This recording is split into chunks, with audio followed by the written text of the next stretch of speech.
আসসালামু আলাইকুম। ভাই, যতই উচ্চশিক্ষিতা হও না কেন, তোমাকে রান্না করতেই হবে। আমারও ঠিক তেমনই আর ৫টা মেয়ের মতোই রান্না করতে হয়। পাশাপাশি আমার চাকরিও করি। তো সেই অর্থে আমার একটা শর্ত আছে আমার হাসব্যান্ডের কাছে। যেটা হচ্ছে, আমি যেহেতু একটা উচ্চশিক্ষিতা হয়ে আমি চাকরি করি, পাশাপাশি হচ্ছে আমি আমার ঘর সামলাই, রান্নাবান্না করি সব কিছু। তাহলে তার কী কাজ করতে হবে আমার সঙ্গে? সে যতক্ষণ আমার সঙ্গে থাকবে ততক্ষণ তার কাজ হলো আমার সঙ্গে গল্প করা।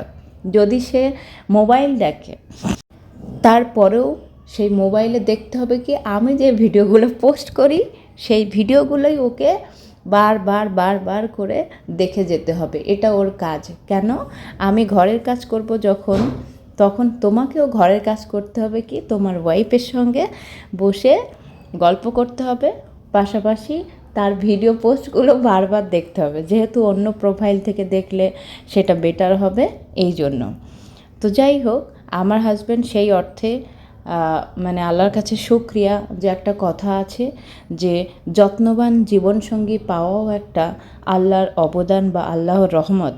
সেই অর্থে স্বামী স্ত্রী উভয়ের পক্ষেই একই কথা যে উভয়ের প্রতি যদি একটা যত্নবান জীবনসঙ্গী হয় তাহলে কিন্তু সেটা মানে কি বলবো, দুনিয়াতে এবং আখেরাতে যেমন ভালো হয় সেরকমই স্বামী স্ত্রীর খুশি দেখে আল্লাহ তাআলাও খুশি হন।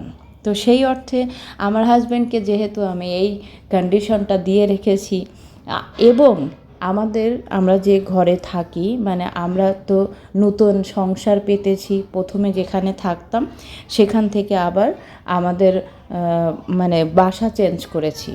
তো চেঞ্জ করার শর্তে আমাদের দেখতেই পাচ্ছেন পিছনে থালাবাটি সব কিছু রাখার আপাতত কোথাও রেখে দিয়েছি যেখানে আমাদের সুইটেবল লাগে সেরকমভাবেই। তারপরেও আমাদের আলহামদুলিল্লাহ আমাদের রেন্ট খুবই কম, মানে আমরা 5টা রুম পেয়েছি এবং হচ্ছে রুমটা খুবই আলহামদুলিল্লাহ মোটামুটি ডেকোরেটেড। তো সেখানে আমাদের রুম রেন্ট হচ্ছে 5000 উইথ মেনটেনেন্স।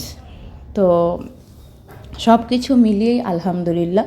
তো সেখানে আমাদের কিচেন আলাদা একটা রুম আছে। তো আমার হাজব্যান্ড হচ্ছে অন্যান্য রুমে যতই থাকুক না কেন, আমি যেখানে কাজ করব, মানে আমার রান্নার টাইমে আমার কাছে থাকতে হবে, আমার অন্য ঘর গোছানোর সময়ও আমার কাছে থাকতে হবে। ঠিক অপোজিট পজিশনেও ওর যখন কাজ থাকে রুমে, আমি যখন ফ্রি থাকি তখন আমাকে ওর পাশাপাশি বসে থাকতে হয়। তার মানে কি, দুজনের একই কন্ডিশন সবসময় চলতেই আছে যে তুমি আমার সঙ্গে কম্প্যানিয়ন দেবে সব সময়ের জন্য, বা আমিও তোমার সঙ্গে কম্প্যানিয়ন দেবো সব সময়ের জন্য। এটা হচ্ছে আমাদের কন্ডিশন। তো আলহামদুলিল্লাহ এই মতো আমাদের ভালোই চলছে। আপনাদের দোয়ায় ইনশাআল্লাহ আরও ভালো চলবে। তো যাই হোক, আজ আমি মাটন কষা বানাচ্ছি। তো আপনারা নিশ্চয়ই ভালো জানেন সবাই, আমিও আমার মতো করে রান্না করছি। কেমন হচ্ছে রান্নাটা দেখবেন। এবং আমি আমার রান্নাটা একটু কষা কষা করে রান্না করি কেন, আমি সব সময় চেষ্টা করি আমার হাজব্যান্ডের কোনটা ভালো লাগে, তার ভালো লাগাটাকে নিয়েই আমার ভালো লাগা, এবং আমি সেটা পছন্দ করি। তো সেই হিসাবে তার একটু খুব কষা কষা টাইপের, মানে একটু লালচে লালচে টাইপের হয়ে যাবে এরকম মানে মাংস ওর খুবই পছন্দের। তো আরেকটা জিনিস বলে রাখি, আমি কিন্তু ছোট থেকেই খুব লোভী। কেমন লোভী? যে কোনো মাংস যখন কষানো হবে কি না, এটা আমার আম্মুও খুব জানে যে যেটা করা হবে সেই কষানো মাংস আমাকে একটু দিতেই হবে। কিন্তু যাই হোক, আমি ছুটিতে আছি, তাই আমার হাজব্যান্ড এখন অফিসে গিয়েছে। তো ও যেহেতু খেতে পারছে না এত সুন্দর একটা মাটন কষা, তো সেখানে আমি কিভাবে খাই, সেই জন্য আমি এই লোভটাকে সংবরণ করলাম এবং তাকে ফোন করলাম। সে বললো না তুমি খাও, কিন্তু আমি খেতে পারলাম না, আমার খুব মায়া লাগলো তার জন্য। যাই হোক, তাকে আমি ভিডিও কলে সব দেখিয়েছি এবং সে এখন আসার অপেক্ষায় আছে, মানে কখন সে আসবে এবং আমরা দুজন একসঙ্গে মিলে খাবো। ইনশাল্লাহ আপনাদেরকে দেখিয়েছি, আপনাদেরও আমন্ত্রণ রইল। অবশ্যই আপনারা আসবেন এবং আমার রান্নাটা কেমন হচ্ছে সেটা অবশ্যই বলবেন। নিশ্চয়ই যেটা করছি আলহামদুলিল্লাহ আমার পছন্দ মতোই হচ্ছে এবং আমার হাজব্যান্ডের পছন্দের মতোই হচ্ছে।